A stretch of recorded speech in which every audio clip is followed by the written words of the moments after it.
먼저 통합교육을 위한 일반적인 지침을 살펴보는데요.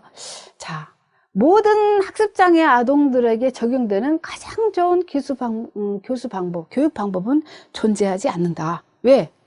학습장애는 너무 다양하게 나타난다 그랬죠. 쓰기만 못한다든지 또는 읽기만 못한다든지 또 수학만 못한다든지 또는 듣기만 못하다든지 이런 여러 가지 특징이 나타나기 때문에 한 가지 어떤 교수 방법으로 어떤 가장 좋은 교수 방법이 있어서 그 아이들을 지도할 수 있는 방법이 없다 이거예요. 그래서 어떻게 해야 되냐? 교사들은 개별 아동에게, 그러니까 특징이 다양하기 때문에 개별 아동에게 적절한 교수 방법을 이렇게 사용해야 돼요. 그렇기 때문에 개별화 원리에 따라서 진단을 해야 되고 교육과정을 적용해야 합니다. 네, 개별화 원리에 대해서. 자, 그러면 이제 그 다음 이어서 계속적으로 통합교육을 위해서 교사의 그 어떤 자세라든지 이런 걸 어떻게 해야 되는가 한번 보겠습니다.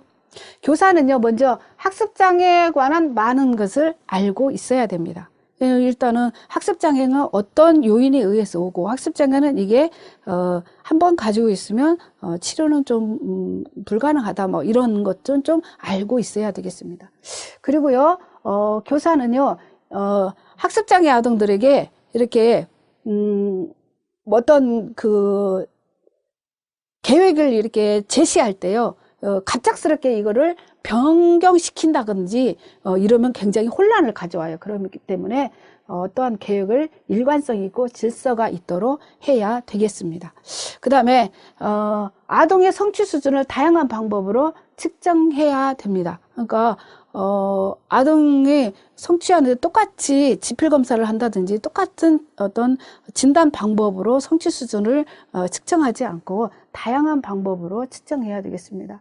그 다음에 아동이 한 번에 한 가지 활동을 할 수 있도록 기준을 세워 주어야 되겠습니다. 여러 가지로 하면, 왜냐하면 주의 집중에 문제가 있죠. 그렇기 때문에 여러 가지를 이렇게 전천후를 이렇게 뭐 주의 집중해서 쓸 수 있는 능력이 부족하기 때문에 한 번에 한 가지 활동만 할 수 있도록 해야 되겠고요.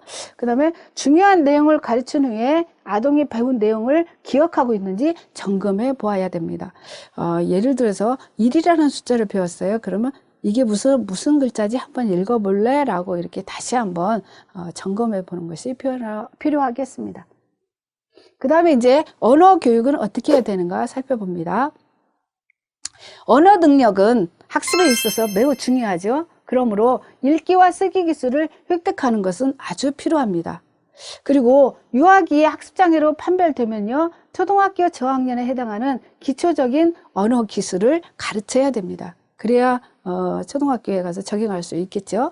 그 다음에 학습장애 아동의 읽기 향상을 위해서는 글자를 읽는 법을 가르치는 무슨 중심? 예, 발음 중심의 어학교수법을 제공하는 것이 좋습니다. 그러니까 발음 중심의 어학교수법은 뭐냐면 우리나라 같은 경우 기역, 니은, 디귿 이런 걸 먼저 가르칩니다. 그런 다음에 그 기역과 그 모음이 만나서 무슨 자를 이루는 거야. 예를 들어서 시옷과 아가 만나서 사자가 된다. 이런 식으로 어떤 음소적인 것 먼저 가르치고요. 그 다음에 이런 가르치고 그 다음에 단어, 그 다음에 문장 이런 식으로 발음 중심의 어학교수법을 제공하는 것이 좋다. 자, 그 다음에 글자를 직접 쓰는 기술뿐만 아니라 쓰기 장애가 있는 아동들은 맞춤법, 띄어쓰기 그리고 문장을 정리하고 순서화하는 기술도 필요합니다. 이렇게 쓰기 장애가 있는 아동들을 가르치고요. 또 그 다음에 6세 이전의 아동들은 좌우, 위, 아래, 뭐 또 이런 공간 개념에 대해서 부족하기 때문에 글자나 숫자를 거꾸로 쓰기도 합니다. 그런데 나이가 들어서 계속 거꾸로 쓴다면 6세 이전에는 이렇게 나타날 수 있어요. 근데 계속 거꾸로 쓴다면 학습장애를 좀 의심해 봐라. 이런 이야기예요. 그 다음에 학습장애 아동들이 글씨 쓰기를 향상시키기 위한 방법을 한번 살펴보면요. 먼저 글자를 거꾸로 쓰는 아동을 위해서요. 아동의 손가락을 이용해서 자음 모음을 지도하여 기억 단서를 주면서 지도할 수가 있겠습니다. 그래서 기억 같은 경우 손가락으로 책상을 짚은다. 그러면 이게 기억이다. 손가락을 검지손가락으로 책상을 이렇게 짚은다, 이러면 기억이다, 이런 단서를 준다는 거죠. 그러면 아무래도 기억을 하기가 쉽겠죠. 또 그 다음에 쓰기 전에 아동에게 글자 이름을 말하게 하고 글씨를 쓰면서 사용하는 획들을 말하게 한다. 예를 들어서 삼자를 가르쳐요. 이때 글자 이름을 먼저 읽습니다. 삼. 그런데 이 삼자에는 시옷, 아, 미음이 들어간다. 이렇게 하면서 이 획들을 가르친다. 이런 이야기예요. 자, 통합학급에서는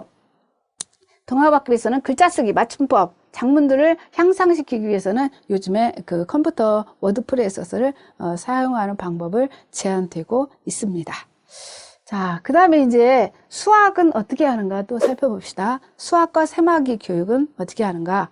수학장애의 치료를 위해서는요, 아동의 성취도 수준을 고려해서 학습 속도와 진도를 맞추어서 나가야 됩니다.